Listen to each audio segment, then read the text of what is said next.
Good morning সবাইকে, happy Sunday. রিঙ্কুর পরিবারের সবাইকে অনেক অনেক ভালোবাসা। তাই আজকে সকাল সকাল ব্লগটা শুরু করছি। আজকে একটু লেটেই ঘুম থেকে উঠেছি, সানডে বলে। তা মাসির সব কাজ কমপ্লিট হয়ে গেছে, কিছু খাওয়া দাওয়া করে চলো রান্নাঘরে যাওয়া যাক। আজকে সানডে, অনেক কিছুই রান্না হয় প্রত্যেক সানডেতেই। তো আজকে কোনো মাংস হবে না, কিছুই মাংস হবে না, কারণ কদিন আগে চিকেন মটন দুটোই হয়েছিল বলে আজকে কিছুই হবে না মাংস। আজকে সব ছোটো মাছের রান্না হবে, ঠিক আছে।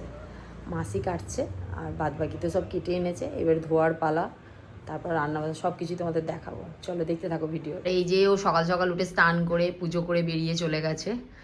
ওর একটু বাইরে কাজ ছিল বলেই তাড়াতাড়ি আজকে বেরিয়েছে, তো পুজোটাও কমপ্লিট করেই গেছে।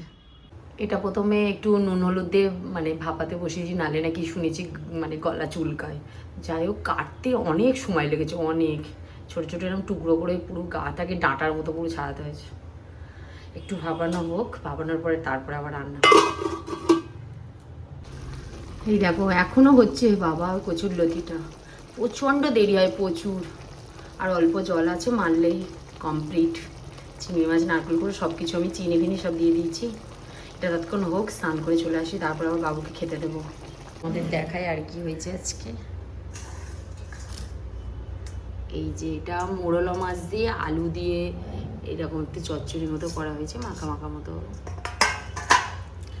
আর অনেক দিন পর এই যে পুঁটি মাছ এনেছেও, তো পুঁটি মাছের ঝাল হয়েছে। মানে আজকে সানডে, কিন্তু আজকে একদমই চিকেন হয়নি। আর এই যে ডাল সেদ্ধ বাবুর জন্য একটু করেছি, ডিম সেদ্ধ দিয়েছি, আর একটু ওই চিংড়ি মাছ ভাজা রেখে দেবো ওর জন্যে। ও প্রত্যেক দিনই এরমই করে। এখান থেকে শুনতে পাওয়া যাচ্ছে রুম থেকে, ও বাথরুমে এরম জোরে জোরে চিৎকার করে। আর নিচের ফ্লোরে সবাই শুনতে পায়, আমাকে বলে যে হ্যাঁ বৌমনি বাবু এরমভাবে স্নান করে। আমি বলি হ্যাঁ প্রত্যেক দিন। কি জোরে জোরে গান গাইছে, এখান থেকে শোনা যাচ্ছে। চলো ওর স্নান করুক, এবারে খাবার খাওয়ার বাড়ি। আমি চুল ফুল একটু আঁচড়াই, কারণ স্নান করে এসেই বলবে মা কী রান্না হয়েছে। ওটা ওর প্রত্যেক দিনের বলার অভ্যাস। কি ভেঙে গেছে? কোথায় ভেঙে গেছে? বাথরুমের ভেতরে? আবার কি ভেঙে ফেলেছে? বাথরুম থেকে চিৎকার করছে। আচ্ছা ঠিক আছে, নাও স্নান করে নাও, তারপর দেখ।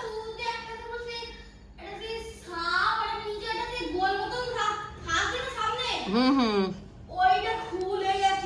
আচ্ছা পাপা এলে লাগিয়ে দেবে। নাও স্নান করে নাও তাড়াতাড়ি।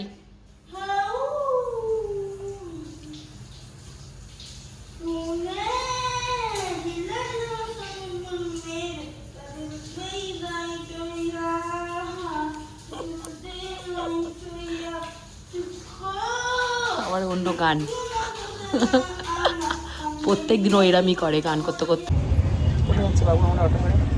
সানডে ওই বাড়িতে যাচ্ছি। কটা বাজে? কত রাত থেকে যাচ্ছে দেখো ওই বাড়ি। অটোয় বসে আছে, অটো এখনো ছাড়েনি। দেরি করবো না, তোমার লেখা বাকি ছিল, লেখাটা কমপ্লিট করলে তাই। চলো চলো, চলে এসেছি আমরা আর একটুখানি হলে চলে এসেছি। ও এসে আসে, মেন কথা সাইকেল চড়বে, আর ঠাম্মির সাথে দেখা করবে বলে ও এখন সাইকেল চড়বে। আর একটু ভাইয়ের জন্য ও এখন প্রচুর সাইকেল চড়বে। সানডে বলে নিয়ে আসি। আসতাম না, এত রাত্রি হয়ে গেছে, কিন্তু বায়না করছে, 3-4 দিন হয়ে গেলো এই বাড়িতে আসে না, তাই জন্য একটু নিয়ে এলাম। একটু সাইকেল চড়ছে, চলো তোমাদেরকে দেখাই। চলছে কি চড়া হয়ে গেছে আমি জানি না, আমি অনেকক্ষণ এসেছি, রুমের মধ্যেই ছিলাম একটু। এই যে আবার ফচকের সাথে একটু দেখা করি।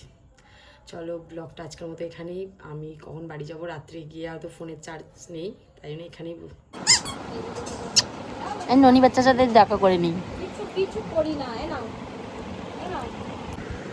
কি নেবে?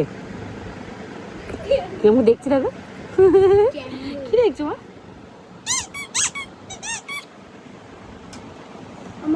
একটু মা বলে ফেলো। এর নাকি আজ পটি হচ্ছে, দিদি বাড়ি আসতে না আসতে।